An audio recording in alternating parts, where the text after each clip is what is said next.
as a city really feels like it was made to be shot on film. It's a city that puts art at the forefront of its culture, with street art welcomed as part of it rather than hidden away, and the remnants that are left of the Cold War leaves parts of it feeling like they're from a different era. This is something that I tried to reflect in my shots of the city that I took on film, trying to create a feeling that they could have been taken in the 70s or the 80s. In Berlin I was shooting on the Kodak Ultra F9, a great little point and shoot camera which is perfect for short trips away like this. The camera was already loaded up with a roll of Kodak ColorPlus 200, which was left over from the first time I shot using it. So just for a little bit of context, this is my first ever film camera and this was only my second time using it. And yes, I will be using being new to film photography as an excuse for bad photos for at least a year. Anyway, the first day started being sat on a runway for half an hour because of snow, but from there it was straight to Alexanderplatz. This is one of my favourite parts of the city, not only because it's a great central location, but because I once also had a currywurst there. I'm pretty sure saved my life during a pretty bad hangover.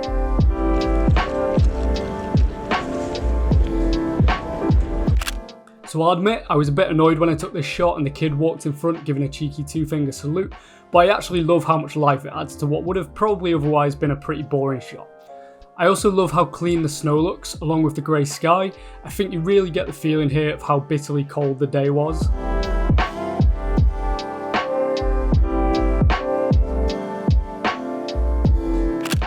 It's almost a rule that if you see an independent cinema, you have to take a photo of it on film, right? I absolutely love the design of this building, and I can just imagine it being the central location in a Wes Anderson film. The Great Babylon Cinema or something like that. I can only hope that one day I'll visit Berlin and they'll be showing one of my favourite spaghetti westerns here.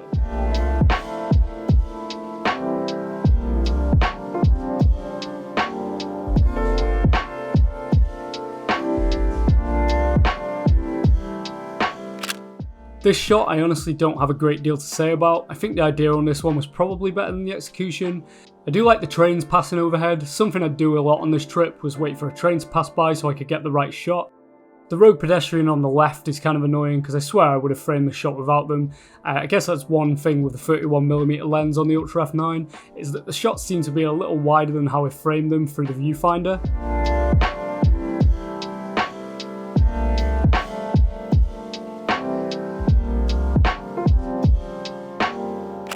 I think this might be my favourite shot from day one. A big shout out to Selina Berlin-Mitte for giving us this incredible view from the balcony of our hotel room. The Berlin TV tower was completed on the 3rd of October 1969, and I love that this shot feels like it could have just been taken on that day. The tone of blue in the sky with just the right amount of cloud is just perfect as a backdrop. The orange and yellows of the buildings to the left adds a nice contrast of colours, and the light reflecting from the balcony in the foreground adds some really nice depth.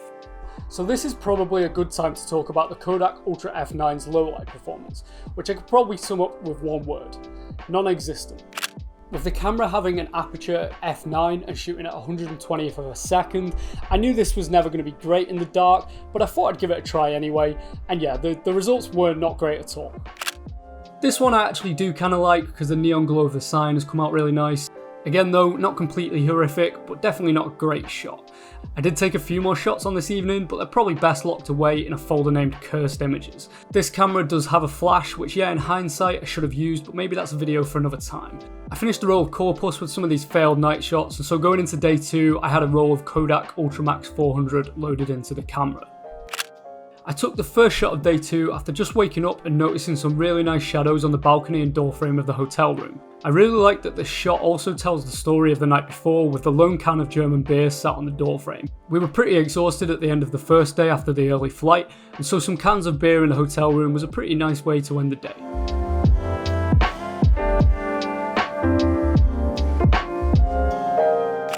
This next shot is a pretty unremarkable one. I guess the light in front of the benches stood out a lot more in person, but it didn't come out too great in the actual shot.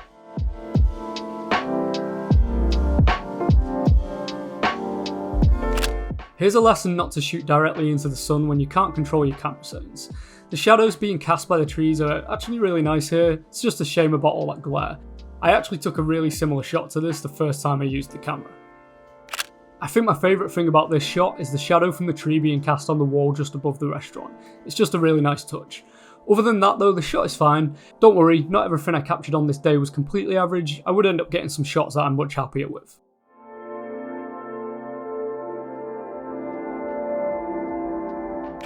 This shot at Potsdamer Platz I'm pretty happy with. I spotted the bottle on top of the bin and thought it would be a nice shot, and yeah, it's kind of a nice shot.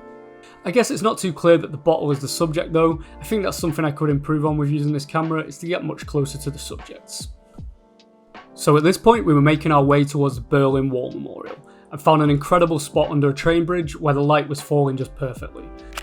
I ended up taking my favourite shots of the whole trip here, which are also some of my favourite shots I've taken on film so far.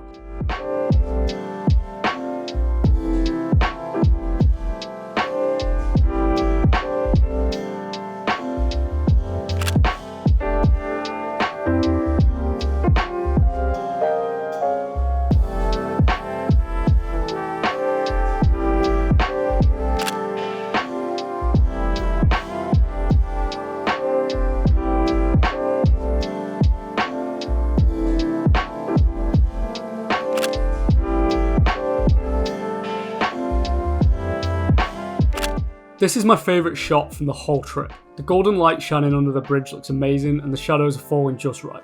I do think the shots here being on ColorMax with its higher ISO of 400 made all the difference, as the 200 ISO ColorPlus would have ended up underexposed.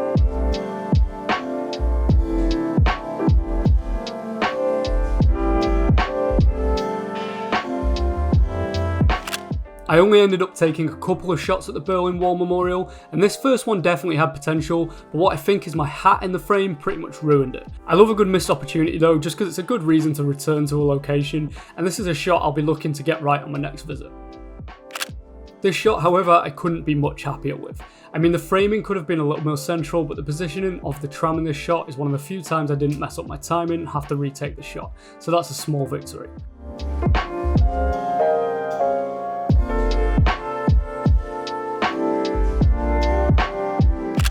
The last shot I took on day 2 was of this hidden away film photography shop we found, and it only felt right to take a shot of it on film. It was obviously too dark for this shot, but the glow from the neon sign actually came out pretty nice. Our third and final day in Berlin, and having had a few drinks in the Kreuzberg district the night before in some of the hidden away dive bars, along with my feet being pretty tired from 2 days of non-stop walking, I was pretty done at this point, but I pushed on to the east side of Berlin where I took the final few shots of this trip.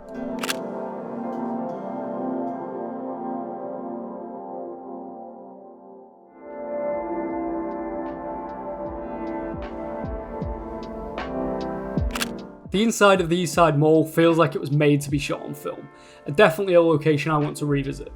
Anyway, the one shot I took in there turned out pretty good, and feels kind of abstract. I mean, would you guess this was taken inside a shopping mall? Probably not.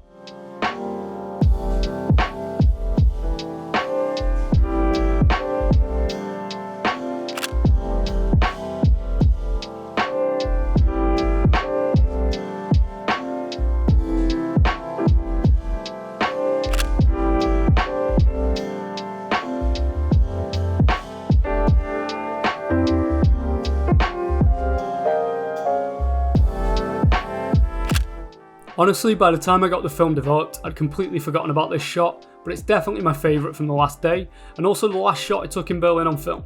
This whole storefront just feels like it's from another time, and that translates really well to film. I can imagine this being somewhere I'd stop for a coffee during a day of street photography if I lived here. Maybe one day. So I think the main takeaway from this trip is that I'm just really excited to get back to Berlin and shoot more film. This one felt like kind of a test run really, just because I'm still fairly new to film photography, so hopefully next time I can compare some way better shots than what I took this time. Or maybe they'll be even worse, but I don't know. But either way, I'll see you next time, Berlin.